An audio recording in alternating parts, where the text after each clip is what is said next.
Hello everyone, welcome to my channel. आज मैं बात करूंगी पीएच मान, यानी कि किसी भी वस्तु का या किसी भी तत्व का पीएच मान कितना होता है वो बात करेंगे। किसी पदार्थ में हाइड्रोजन आयन की शक्ति को बताता है, उसे पीएच मान कहते हैं। यहाँ पर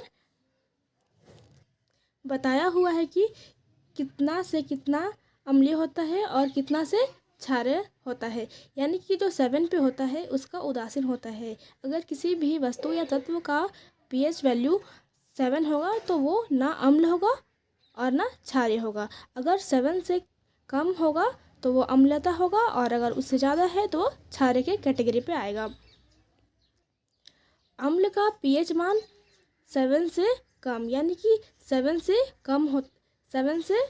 कम होता है अम्ल का पीएच मान। क्षार का 7 से अधिक, यानी कि 7 से अधिक इधर वाले पे आने पर उसका पीएच मान क्षारता हो जाता है। उदासीन विलयन 7 होता है। जल यानी कि वाटर 7 होता है। जठर रस यानी कि जो हम लोग भोजन करते हैं तो उसको पचाने के लिए एक रस हम लोग के पेट पे होता है, तो उसका 1.2 होता है उसका पीएच मान। नींबू का होता है 2.2। रक्त का यानी ब्लड का 4.7 होता है। मिल्क ऑफ मैग्नीशियम का 10 होता है और सोडियम हाइड्रोक्साइड का 14 होता है।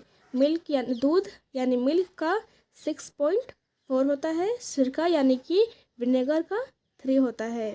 शराब का 2.8 पीएच वैल्यू होता है। हाइड्रोक्लोरिक अम्ल का 0 होता है और सल्फ्यूरिक अम्ल का 1 होता है।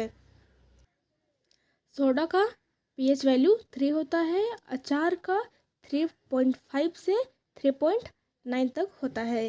टमाटर का 4.5 होता है। हमारे शरीर का पीएच मान 7 से 7.8 के बीच तक होता है। अगर हमारे बॉडी में पीएच मान घट जाता है, यानी कि 5.5 से कम हो जाता है, तो दांत झड़ने लगता है। Thanks for watching.